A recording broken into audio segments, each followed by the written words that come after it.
भक्ति जागती है तो उसे छोटी छोटी बातों में कोई छीन नहीं सकता। हमारी दृढ़ता में कमी आती है तभी निमित्त प्रभावित होता है।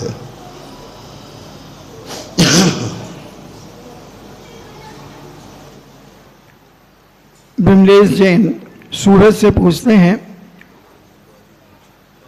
नमोस्तु महाराज जी, सज्जनों के पीछे दुर्जन क्यों पीछे पड़े रहते हैं, ऐसा क्या कारण होता है? यदि वे सज्जनों के पीछे नहीं करेंगे तो वे दुर्जन कैसे कहलाएंगे?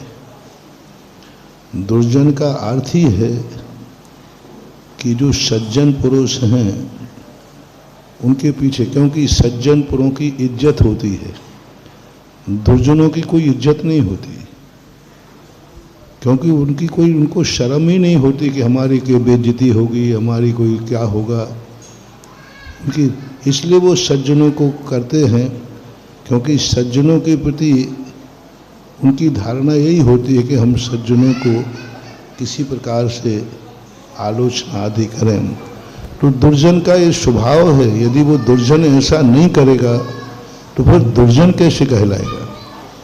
इसलिए दुर्जनों का काम सदा सदा से चौथा काल था, जब राम राज्य था, तब भी लोग सज्जनों के पीछे ही तो पड़े।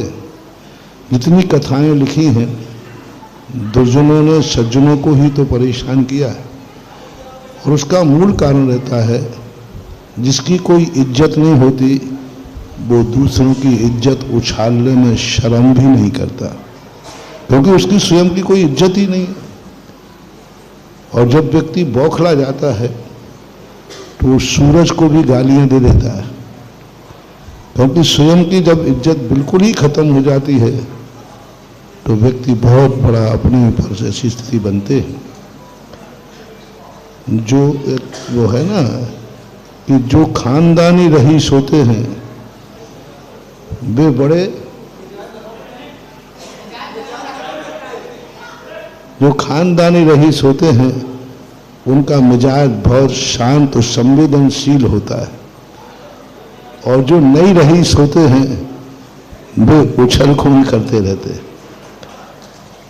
हाँ, तो ये जिनकी इज्जत नहीं है, अब जिसकी इज्जत नहीं है वो आके गाली दे दे भाई किसी इज्जतवान को, और इज्जतवान उसको लौट के गाली दे, वो तो चाहिए ही रहा था, चाहिए ही रहा था कि मैं गाली दूं तो वो सामने वाला भी गाली दे, जिससे हम दोनों एक से हो जाएंगे। दुनिया क्या कहेगी, भाई दुर्जन किस लिए गाली दे रहा है? अब सज्जन ने भी गाली दे दी तो वो भी दुर्जन की कोटि में आ जाएगा। इससे दुर्जन उत्तेजित करता है।